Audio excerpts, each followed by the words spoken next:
Alright, so I was really excited after I finished Spectre, thinking, okay, I'm done with Bond videos till after No Way Die comes out. Most likely on Blu-ray, you know. But then I thought about it and I realized that I was missing a ranking. You know, something I planned to do after I finished the Brosnan movies, but forgot about. You know, I did the Connery, I ranked all the Connery movies, I ranked all the Roger Moore movies, but I had planned to rank the Lazenby, Dalton, and Brosnan movies all together, and I forgot to do that. So here we are. And strangely enough, there's also 7 movies here. Connery had 7, if you count Never Say Never Again. Roger Moore had 7. This has 7. So, 7 movies. Counting down 7 to 1. Number 7, the worst of these movies, Die Another Day.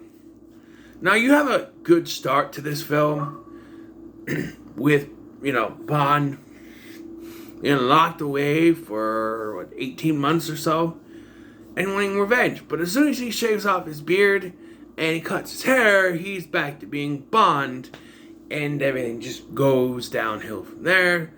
The director of this decided, hey, we gotta get bigger and better, we gotta use a bunch of CGI. And while there's not as much as I thought there was gonna be, the CGI does kind of lend it to going down. And,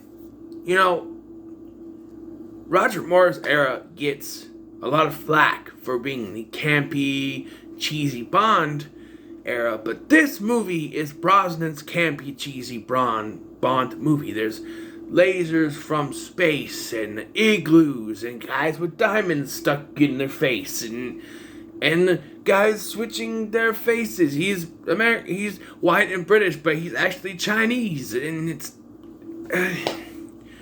and you have Halle Berry, who won an Oscar, but she's terrible in this, yeah. This is the worst of all 7 of these, alright? Number 6, Brosnan again, with Tomorrow Never Dies. Now, this isn't terrible. Every one of these, from 6 down, I wouldn't mind rewatching again. This is actually a decent Bond film, in my opinion. 7 is the only one that I probably wouldn't give another watch. But all the rest of these, I wouldn't mind, But, yeah, Tomorrow Never Dies. The villain, nothing against Jonathan Pryce. He's a great actor, but the villain's whole thing about wanting to create perfect news headline and get the scoop before anyone else, and he's causing, it doesn't make any sense to me. I like Michelle Yeoh, and Brosnan is really good, and of course Judi Dench, but everything just doesn't work, this film. It doesn't work for me. But number 5 is The World Is Not Enough. And it works a little bit better, minus Crispus Jones. But I do like the villain a little bit better. Renard plus Electra King. Put those both together, I like it better. Renard is kind of a meh villain. But if you have Electra King, she's real good. Judi Dench is a little more involved, which if you know from my recent Craig reviews, I like it when she's a little more involved, and I think this is the better story than the previous 2 movies in my list. So, yeah, it's got, I think this one has that opening where he swoops in and it does the filthy habit, which there doesn't make sense because that other day he's smoking a cigar, so I don't know, but yeah, it's not bad, but it's still not, I wouldn't mind rewatching it, but it's not, one of the best Bonds. But the next 4, I would definitely rewatch. Like, I wouldn't mind rewatching World Not Enough and Tomorrow Never Dies, but from this point on, if you ask me, if you'd asked me any of the top 6, like, Tomorrow Never Dies, World Not Enough, hey, want to watch one of those? Sure. These, hey, you want to watch number 4, The Living Daylights? Yeah, sure. The Living Daylights is it's trying to be more serious. Yes, there's the whole thing where they're going downhill on the violin case or whatever it is. It's a little cheesy. Kind of still callback. Kind of still in the vein of the Roger Moore films, but I do like Dalton's performance. He's one of my favorite Bonds, and he actually got put down after I watched Daniel Craig's, but he's very good in this. He shows that emotion, and I like the introduction where all the other 00 agents are getting killed, and he's just there, and he flies down, and he's like, "You mean in half an hour?" And he's like, "Make that an hour." It's fun. Number 3 is On Our Majesty's Secret Service, and originally I had it as number 2, but I thought about it, and this is a good movie. The only thing really bad in it to me is George Lazenby. Everything else is good, and I like this movie better than the previous 4.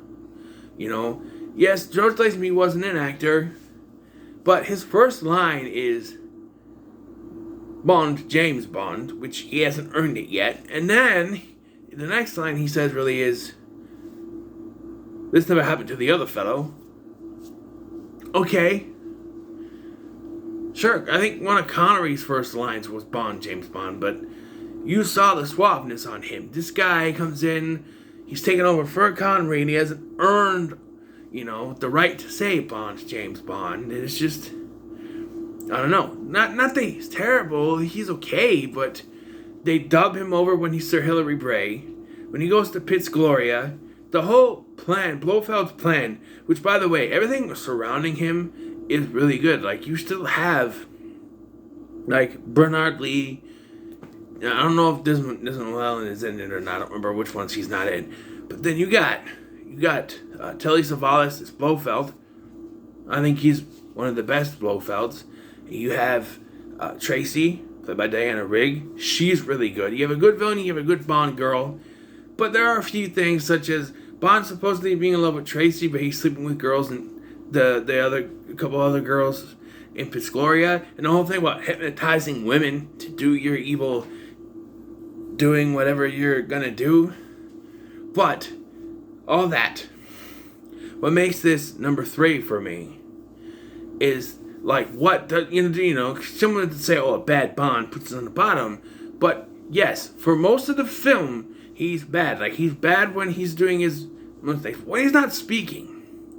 When he's really not speaking, like there's the scene where he's going through his office and you see him pulling out stuff from the previous films to show that he's the same Bond.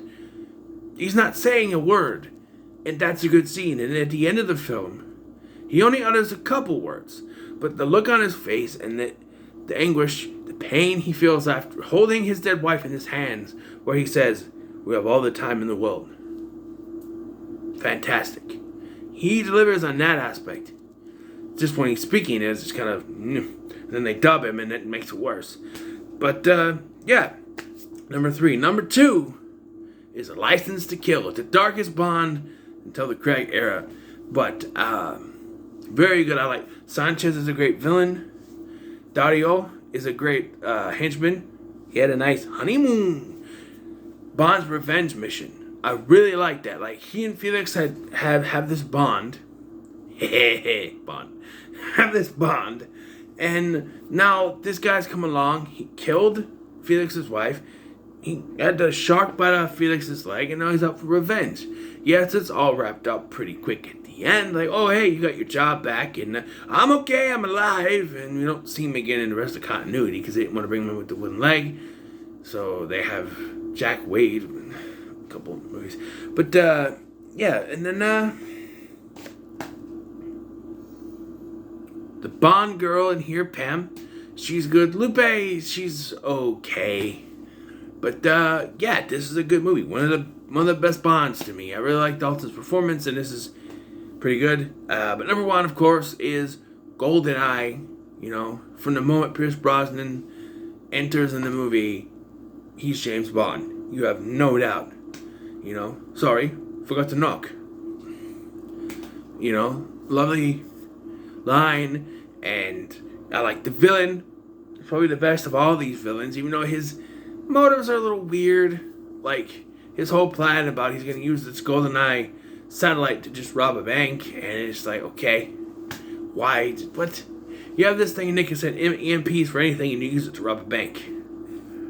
Alright. Like, Boris. One thing I want to know, is Boris considered a henchman? Because if he is, I'd put him in my top 10 henchmen. I know Xenia would also be in there. And I think I'd put one per movie, but there's so many henchmen. I would count them, I guess. I don't know. But yeah, this movie from start to finish is fantastic. And of course, when the villain dies, the line. For England, James? No. For me. Then drops him. Yes, it's a little shoddy, but...